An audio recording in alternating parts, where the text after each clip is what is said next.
The rain had been falling over Memphis for almost 3 hours. Not the kind of rain that came with thunder or lightning. This rain was quieter, heavier. It fell with the slow patience of time itself, turning the streets into mirrors and washing the city beneath a silver curtain. At exactly 23 minutes past 2 in the morning, the lights inside Graceland were still burning. Most people imagined that a man like Elvis Presley slept surrounded by luxury. The truth was different. Some nights he couldn't sleep at all. Fame had given him millions of admirers, but very few peaceful nights. The mansion felt strangely empty after midnight. The echoes inside the hallways seemed louder than applause ever had. Elvis walked slowly through the dark corridor wearing a simple white silk robe. His footsteps barely disturbed the silence. He wasn't hungry. At least, that wasn't why he had come downstairs. Whenever memories became too loud, he wandered. Sometimes to the music room, sometimes to the kitchen, sometimes nowhere at all. Tonight, something felt different, almost as if the house itself was awake. He reached the grand piano in the living room. The instrument had been silent for several days. No concerts, no rehearsals, no visitors. Only silence. As Elvis rested his hand on the polished black surface, he heard it. A sound. Tiny. Almost impossible to notice. Scratch, scratch, scratch. He froze. The sound came again. Not outside, not upstairs. Somewhere beneath the piano. He slowly knelt on one knee. The room was dark enough that only the moonlight coming through the tall windows illuminated the floor. His fingers reached underneath. Dust. Old wood. Then, paper. His hand stopped. There was something wedged beneath one of the piano legs. Not a dollar bill, not sheet music. An envelope. Old, yellow. Its edges were nearly falling apart. No stamp, no address. Only 6 words written in faded blue ink. Please don't read this too late. Elvis stared at the handwriting. He had never seen those words before, yet something about them felt painfully familiar. His heartbeat slowed, not from fear, from recognition. The handwriting reminded him of someone he hadn't thought about in years, someone almost forgotten. He carefully lifted the envelope. Dust scattered across the marble floor. The paper felt incredibly fragile, as though one wrong movement could erase whatever story had survived inside for so many years. The seal had never been opened. That made no sense. How had an unopened letter found its way beneath his own piano? He turned it over. Nothing. No name, no date, no explanation. Only one small drawing pressed into the wax seal. A tiny sparrow. Elvis frowned. He knew that symbol. Not because he had seen it recently, but because decades earlier, someone had drawn the exact same bird on the corner of every note they ever wrote. His breathing changed. "No," he whispered. "It can't be." Before he could open the envelope, another sound interrupted him. A knock. Not at the front door, not loud. 3 slow knocks. From the side entrance. At almost 2:30 in the morning. Nobody visited Graceland at that hour. Nobody. Elvis placed the envelope inside his robe pocket. He walked carefully through the hallway. Every floorboard seemed louder than usual. Another knock. Exactly 3. Never 4, never 2. almost like whoever stood outside wanted him, and only him, to answer. He unlocked the side door. Cold rain rushed inside. Standing beneath the porch light was an elderly man wearing a soaked brown coat. His white hair clung to his forehead. Water dripped from the brim of his hat. His hands trembled, not from the cold, but from exhaustion. He looked directly into Elvis's eyes, not with excitement, not with admiration, with relief. "I finally found you," the old man said quietly. Elvis waited. The stranger didn't ask for an autograph. He didn't ask for money. Instead, he slowly reached into his coat. Any security guard would have reacted, but something stopped Elvis from calling anyone. The man pulled out a small silver key, old, rusty. Its number had almost disappeared. He placed it into Elvis's hand. "You'll need this before sunrise." Elvis looked confused. "What does it open?" The old man smiled sadly. "I prayed you'd ask a different question." "What question?" "Who left it for you?" Silence. The rain continued falling. The old man's eyes filled with tears. "It wasn't me." Elvis felt his stomach tighten. "Then who?" The stranger hesitated. For several long seconds he simply looked toward the mansion. Finally he spoke. "A woman. She waited every Thursday." Elvis's face slowly lost its color. "What woman?" "The only woman who believed you would come back." His heart skipped. Impossible. There had been many women in his life, thousands of fans, countless admirers. But only one. Only one had once promised she would wait every Thursday, no matter how long it took. That promise had been made before fame, before Graceland, before the world knew the name Elvis Presley. "No," Elvis whispered again. "She's gone." The old man slowly shook his head. "No. You only believed she was." A bolt of cold fear traveled through Elvis. The stranger pointed toward the envelope hidden inside Elvis's pocket. "Open that." "Not now." "When?" "When you're ready." The old man smiled with heartbreaking kindness. "You'll never be ready." Before Elvis could ask another question, headlights appeared at the end of the driveway. Security. The old man noticed them first. He stepped backward into the rain. "You don't have much time." "What are you talking about?" "The piano wasn't hiding the letter. It was protecting it." Then, without another word, the old man disappeared into the darkness. By the time the security jeep reached the entrance, he was gone. No footprints, no car, nothing. Only endless rain. Elvis stood motionless, holding the tiny silver key in one hand and the mysterious envelope inside his pocket. For several minutes, he simply listened to the rain. Some stories begin with questions. Others begin with answers. This one began with a promise buried beneath a piano and a letter that had waited longer than hope itself. The rain did not stop. If anything, it became heavier. Each drop struck the windows of Graceland with the slow rhythm of a clock counting down toward something inevitable. Elvis remained standing beside the open side door. The mysterious silver key rested in his palm. It was colder than the rain.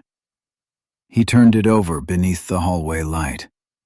On one side was a tiny engraving, Not a number, not a company name. A single word. Remember. His fingers tightened. He had spent years trying to forget certain memories.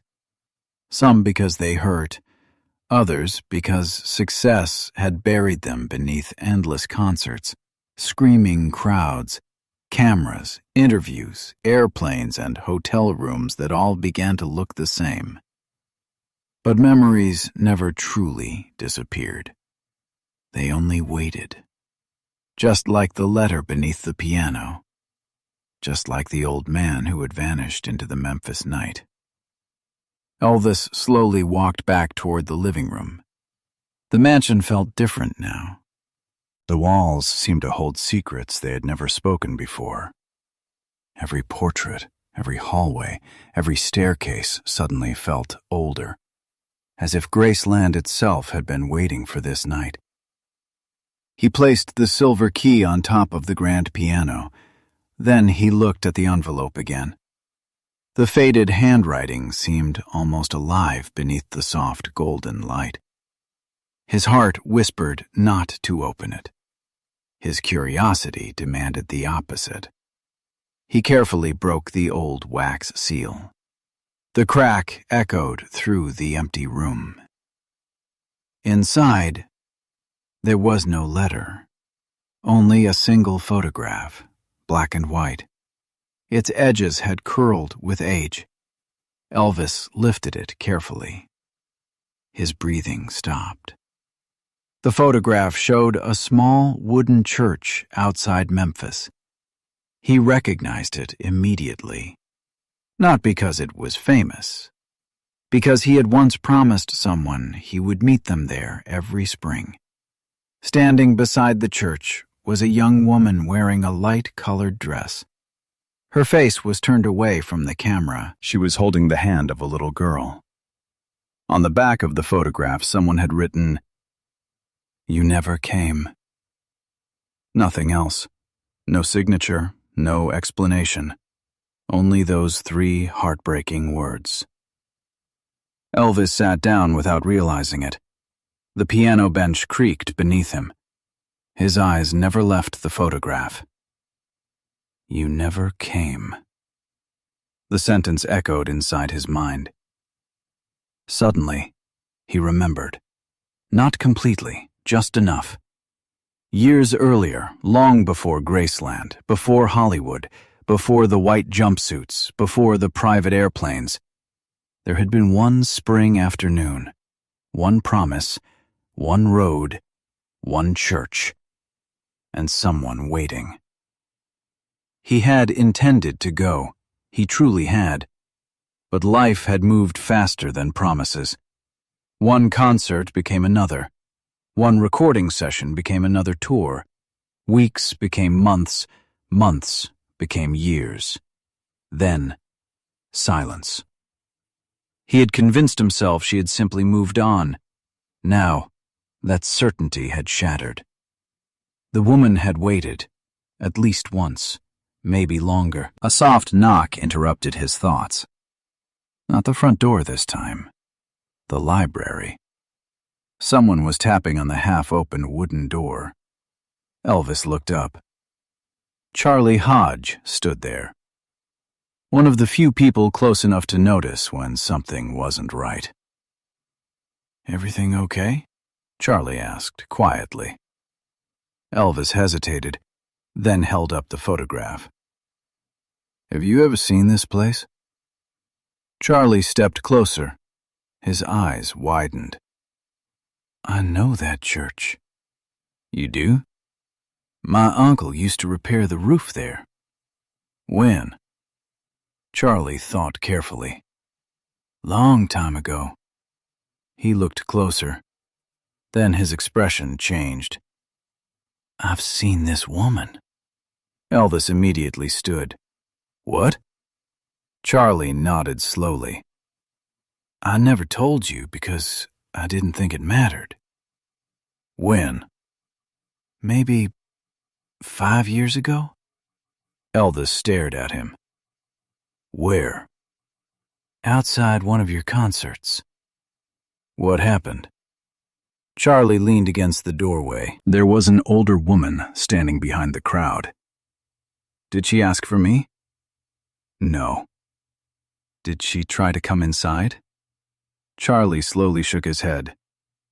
She just watched. For how long? Almost the entire afternoon. Elvis felt chills across his arms. What did she say? Charlie closed his eyes, trying to remember. Nothing at first. Then, when I asked if she wanted an autograph, Charlie paused. She smiled. And? She said, "Tell him I kept my promise." Silence. Complete silence. The words struck Elvis harder than any newspaper headline ever had. She kept her promise, while he had forgotten his. Charlie looked confused. Who was she? Elvis didn't answer, because he no longer trusted his own memory. The face in his mind refused to become clear, almost as though time itself had erased it. Only the feeling remained. Warm afternoons, laughter, a small church, wildflowers, music before fame, hope before fortune. Charlie noticed the silver key. What's that? I don't know. You sure? No. Charlie picked it up carefully. There used to be an old train station outside Memphis. Elvis looked at him. They had storage lockers. So? They used keys exactly like this. The room suddenly became quiet again. A locker, hidden for decades, waiting. Elvis grabbed his car keys. We're leaving. Charlie blinked. Now? Now. It's almost 3 a.m. I know. The station has probably been closed for years. Then we'll find whoever has the records. Outside, the rain continued without mercy. Within minutes, Elvis's black Cadillac rolled through the empty streets of Memphis. The city looked abandoned. Traffic lights changed for nobody. Storefronts reflected in the wet pavement. Occasionally, a lone taxi passed through the darkness. Neither man spoke for nearly 20 minutes. Finally, Charlie broke the silence. Do you think she's alive? Elvis kept his eyes on the road. I don't know. You sound afraid. I am. Of finding her? Elvis slowly shook his head. No. Then what? I'm afraid that she never stopped believing I'd come. Charlie looked out the window. Sometimes, regret arrived years late. Sometimes, it arrived exactly when there was no longer enough time to repair what had been broken. They reached the abandoned train station just before 4 a.m. Most of the building had fallen into disrepair, broken windows, rusted signs, weeds growing between cracked concrete. Yet one small office near the entrance still had lights on. An elderly night caretaker looked up as they entered. He recognized Elvis instantly. But surprisingly, he didn't seem excited. Instead, he looked almost relieved. As I live and breathe, he whispered. I knew one day you'd come. Elvis froze. You were expecting me? The old caretaker nodded. For nearly 30 years. Charlie's eyes widened. What are you talking about? The caretaker reached beneath the desk. He removed an enormous leather ledger covered in dust. Slowly, he opened it. Thousands of handwritten entries filled the yellow pages. He turned carefully, year after year, page after page.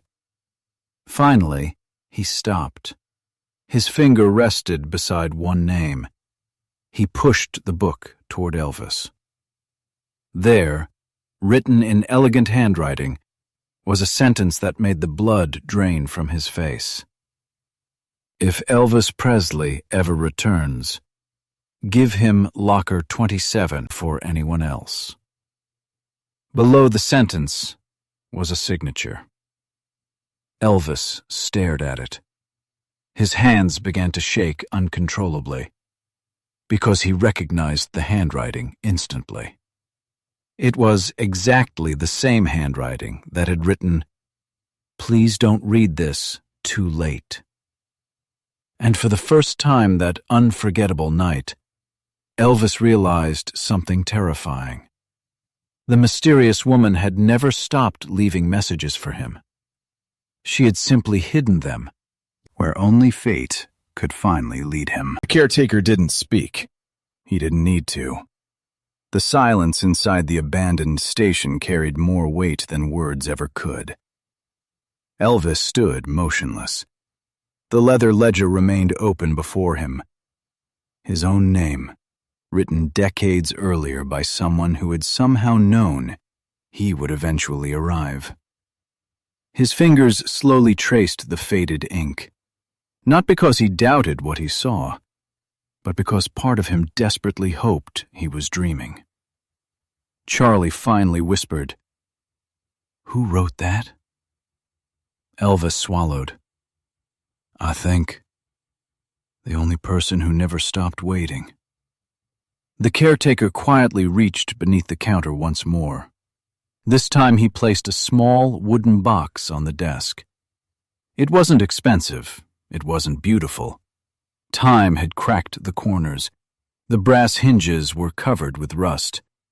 Only one thing remained untouched: a tiny silver lock, exactly the size of the key, resting inside Elvis's pocket. The old caretaker smiled sadly. "She came every year." Charlie looked confused. "What do you mean, every year?" The old man slowly removed his glasses. "For almost 30 years. Elvis closed his eyes. "No." The caretaker nodded. "Every January. Every single year. Always on the same day. Always carrying fresh flowers. Always asking the same question." Charlie barely breathed. "What question?" The old man's voice became almost a whisper. "Has he come?" Silence. Heavy. Unbearable. The rain outside sounded louder than ever. Elvis felt something inside him begin to break. Not loudly, not suddenly. Quietly. Like ice melting after surviving an endless winter. He stared at the wooden box. Why didn't anyone tell me? The caretaker looked at him with gentle eyes. She wouldn't allow it. What? She said if a promise has to be reminded, it isn't really a promise anymore. Those words cut deeper than any criticism Elvis had ever received. Millions of people had called him a legend, a king, an icon. Yet one forgotten promise, made before any of those titles existed, had followed him through an entire lifetime. He slowly removed the silver key. His hand shook so badly he missed the keyhole the first time. Charlie quietly steadied the box. Neither man spoke. The tiny key finally slid into place. A soft click echoed through the abandoned station. The lock opened. Elvis slowly lifted the lid. Inside, there were dozens of envelopes. Not one, not two. Dozens. Each tied neatly with pale blue ribbon. Every envelope carried the same handwriting. Every envelope carried the same beginning. Dear Elvis. Charlie's eyes widened. My God. The caretaker quietly said, She wrote one every year. Elvis carefully lifted the first letter. The paper had become fragile with age. He unfolded it. His voice barely escaped his throat as he began reading aloud. Dear Elvis, you probably won't read this. Maybe you forgot. Maybe life became bigger than our little promises.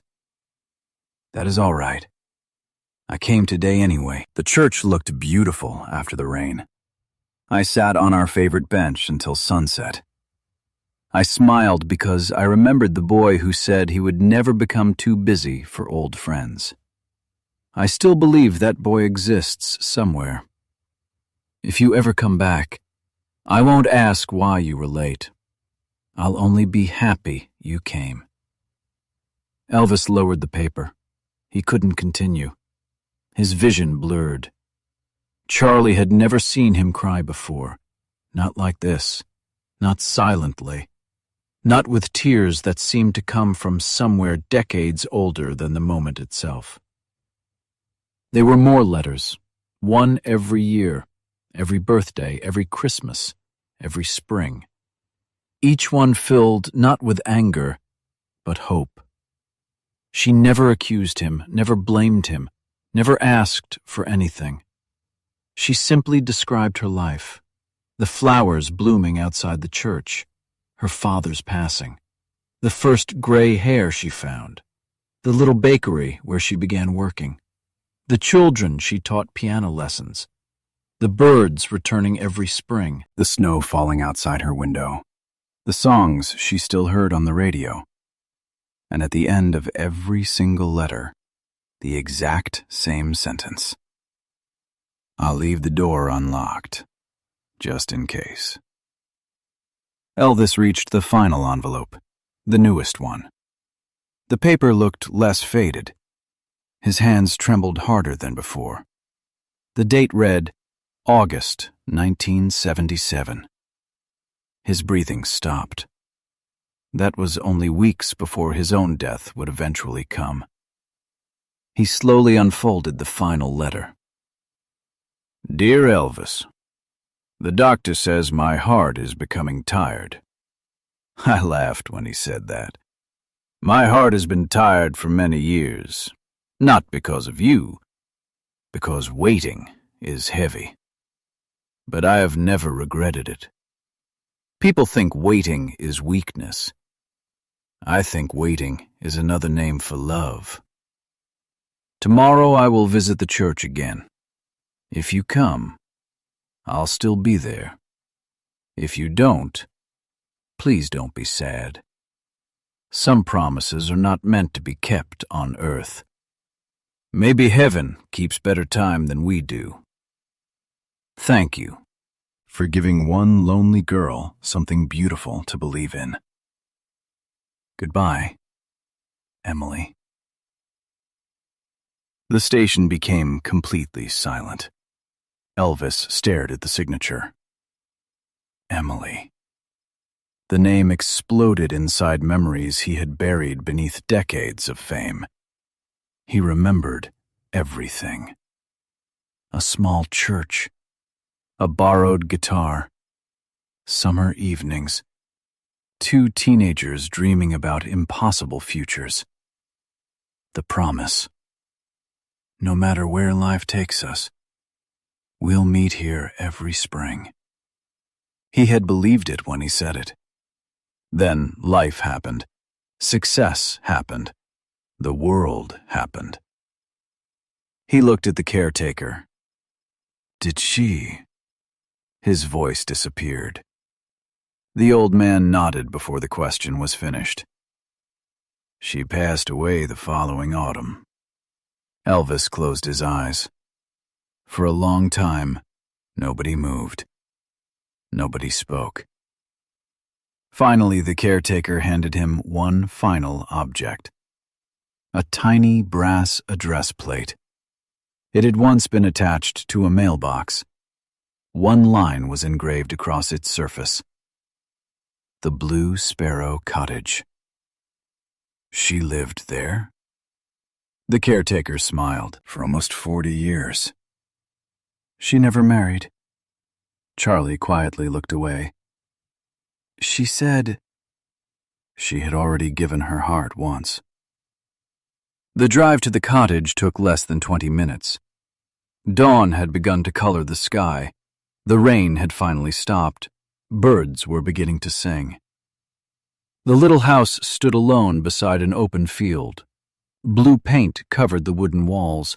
Flowers surrounded the front porch. Everything looked lovingly cared for, as though its owner had simply stepped out for a morning walk. The front door wasn't locked.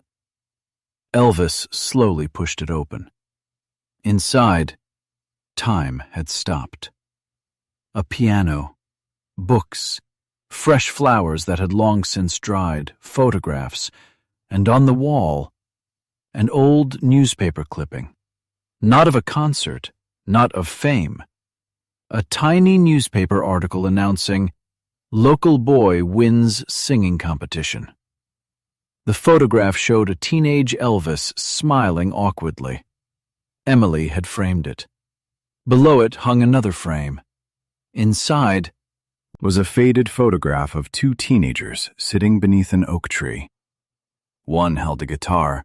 The other laughed so hard her eyes were closed. Elvis slowly reached toward the frame. His fingertips touched the glass. Then, for the first time in years, he smiled through tears. Not because the pain had disappeared, because the memory had finally returned. Charlie walked quietly into another room. Moments later he called softly, "Elvis? You need to see this." The bedroom contained only simple furniture. A rocking chair stood beside the window. On the small bedside table rested one final envelope. It wasn't old, it wasn't dusty, it looked almost new.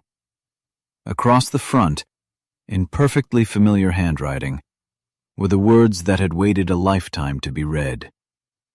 "For the day you finally came home." Inside was only one sheet of paper. No long message, no regret. Only a single sentence.